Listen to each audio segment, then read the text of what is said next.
What's going on? It's BF and Kruma, exposing minds to truth. Just coming to y'all with my thoughts for the day.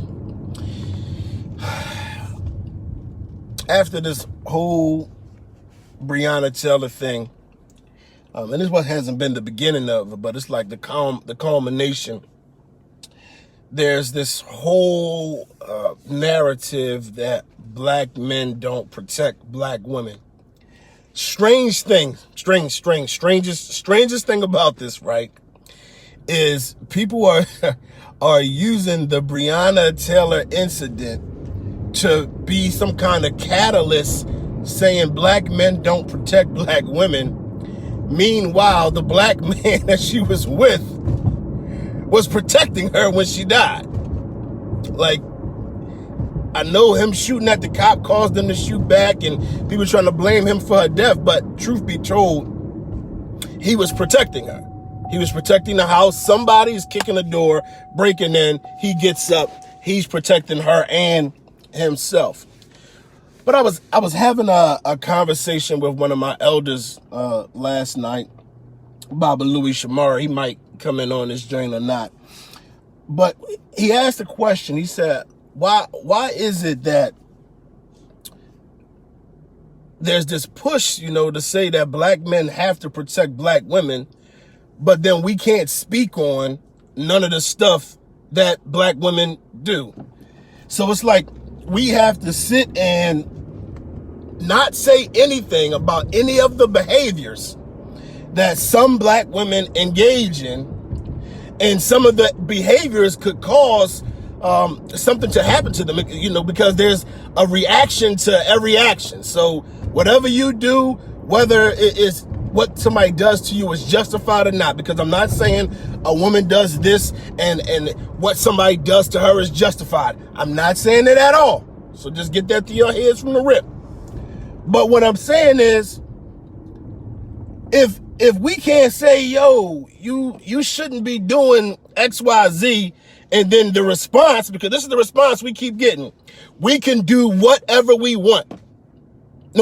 No matter what it is. It was just a video of this woman twerking in this restaurant, and this guy busts in all mad. And everybody was saying that was her boyfriend. Turns out that it wasn't, but whatever. They thought that it was her boyfriend. And so many women, majority of the women that I saw, was on social media like, he's insecure. If she wants to twerk, she should be able to twerk. Don't matter if she's in a relationship or not. It's her body. She can do what she wants to. And you know what? I'm not going to disagree with that. It is your body. You can do what you want. But as men, this is our body. We should be able to do what we want. So how come you want to control our bodies to force us to protect you, when if we're trying to tell you about a behavior that you shouldn't engage in, you tell us you can do what the hell you want to do? And again, I'm not saying that you can't do what you want to do, but you can't then turn around and tell the same men who are trying to talk to you about certain things to protect you from that, oh no, you got to protect me. I know I was out there and I was doing X, Y, Z and I end up getting hit, but you still got to protect me. Now, again, another thing, I'm not saying black men should not protect black women. Not saying that at all. I protect black women to the best of my abilities. But the conversation got to go further. That's my thing. It's never as cut and dry as black men need to protect black women. It's not that simple.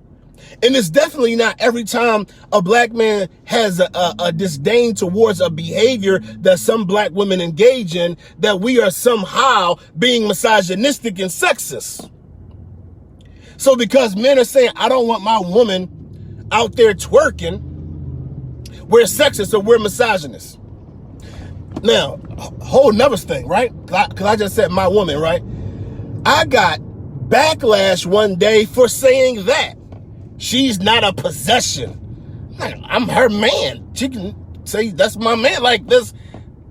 She's not a possession, like a thing, like a toy, but we are together, so that's not nobody else's woman, that's my woman. So it's like all this stuff that puts black men in this box where we just can't say anything. We can't do anything. We can't have no opinion on nothing. If our opinion differs from black women's opinion, then we are misogynistic. We are insecure. Our masculinity is toxic. Our masculinity is fragile. We're sexist. We're bigots. We cannot have an opinion on anything, but yet you got to protect me. I don't care what kind of trouble I got myself into. You got to protect me. And I'm cool with that if I also get to criticize some of the things that you do. If I got to come to your rescue, then that means I should be able to at least say, see, listen, you did X, Y, and Z. Now, I'm not blaming you for what happened. But when you do X, Y, and Z, it's a chance that will provoke somebody to do X, Y, and Z. How about you not do that? Now, I've had people in my life, women that I knew, right, who just cause trouble. It's what they do. They cause trouble all the time. And when they have a man in their life that they know will protect them, they go out and just do the most outlandish stuff because they just know that they can yell your name. They can just say, that's my brother, my cousin, my friend, and somebody will fall back and won't harm them. But sometimes you'll run into somebody like, I don't give a fuck who he is. And now you put him in a bad spot. In fact, I have a friend who got killed like that. Family member was doing some dumb stuff. He walks up just to see what's going on. But since he had a little name in the streets, soon as he walked up, the guy just turned around, started shooting, killed him. He ain't had nothing to do with it. Going to protect somebody. Well, he wasn't even really going to protect them. He was just going to see what was going on, what the commotion was about. But since that person, yeah, that's my cousin, so-and-so is my cousin, soon as he walked up, bow, bow, bow, dead. Ladies, if we're going to risk our lives for y'all, we should at least get the right to criticize y'all. If I got to put my life on the line, I should at least be able to tell you, baby, that outfit ain't it. If I got to put my life on the line, I should be able to say, babe, you shouldn't be doing certain things while you out in public like that. I should be able to say you shouldn't be going into certain places. As a 250-pound, 5'10" man, I don't just go anywhere. At any time. Some spots I'm like, I ain't going through there right now. And I definitely wouldn't be going through there with a Rolex on and an iced out bracelet and chain, because I know that if I put myself in that bad position, that something could happen to me. I'm not victim blaming myself. So I'm not victim blaming you if I speak to you about some things that you should curb to at least give you a better chance of not having something bad happen to you. It's not being misogynistic. It's not being sexist. If I had a son, I would be teaching my son certain things too. It's called street smarts.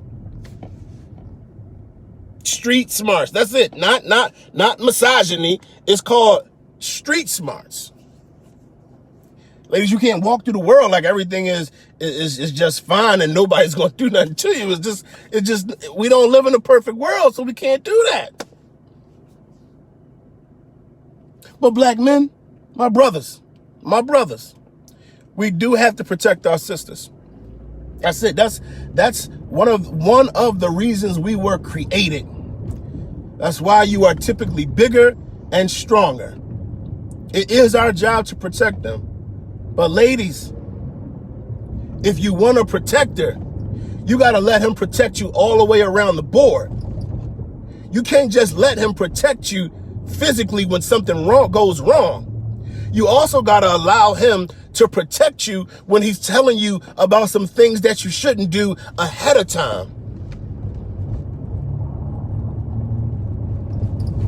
can't just get protection in one form, because then it's like, you don't listen to me, you don't hear nothing I'm saying, but then I get in trouble and boom, here you go, you want me to jump in.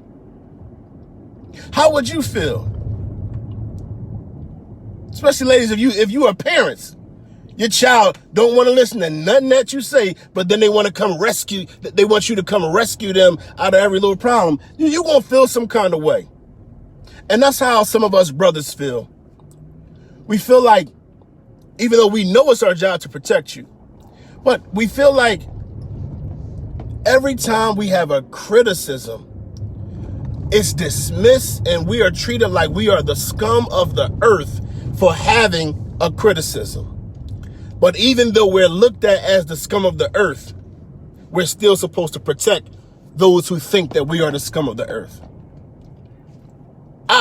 I just don't think that's fair. And I know, life ain't fair, but I don't think that's fair. If you ladies want to be protected, we have to bring the village back where everybody cares about everybody. You have to be comfortable, both of us, both men and women, receiving criticism, at least fair criticism, not criticism that comes from bitterness or criticism that comes from hurt. And that's not saying just women, because men are bitter and hurt also. So just from either side, not criticism that comes from bitter or hurt, but criticism that comes from love. We gotta bring the village back. Even with our children, we went from it takes a village to raise a child to don't say shit to my children. So we gotta bring that back where we can listen to each other, where we can hear each other, and in that we will definitely protect each other. But if we are always on this fight, black men versus black women, just going head to head, we're doing the enemy's bidding for us. We're doing the enemy's bidding for us. And nobody's protecting nobody because we feel like we are each other's enemy. So let's start building with each other. Let's start listening to one another. Let's start hearing, not just listening with your ears, but hearing what each side is saying. Let's figure out how we can work together better, as opposed to being in competition to each other, or opposed to being on different sides, like we're on different teams. We on the same team. We on the same team. We got to start acting like we on the same team. And then when you on the same team, sometimes your teammate can pull your coattail. So ladies, just let us pull your coattail sometimes. Now, I'm not talking about no Tommy Sotomayor or any of these black women bashers. I ain't talking about them suckers. It's a whole nother thing. All them dudes that you could just tell just hate black women for whatever reason. I ain't talking about them dudes. I'm talking about the brothers that you see who out here doing the work. The brothers who you know will come when you need them. The brothers that you can just see, we love black women and we want what's best for black women. But sometimes what we feel, and look, we could be wrong, but sometimes what we feel is best for y'all is something that y'all might want to keep doing, but that's just human nature. A lot of times we just want to do stuff that we shouldn't be doing, stuff that's not really good for us. Stuff that's not really good for us. So, yeah, so that's just my thoughts. I'm going to continue protecting black women, and I'm also going to continue criticizing when certain things are going on. My elder said last night, he said, so I can't say nothing to you about promoting your wet ass pussy, but then if somebody try to take your wet ass pussy, then now I gotta come fight for you. I said, damn. Again, we're not saying you promoting it condones or justifies rape or justifies sexual assault. It's not what I'm saying. Because people love to take your words and twist it. It's not what I'm saying. And just see, you got to protect yourself on all fronts. And the brothers are oftentimes trying to teach you how to protect yourself, but it's like, nah, I'm going to do what I want to do. Then you're going to get the consequences that come with that.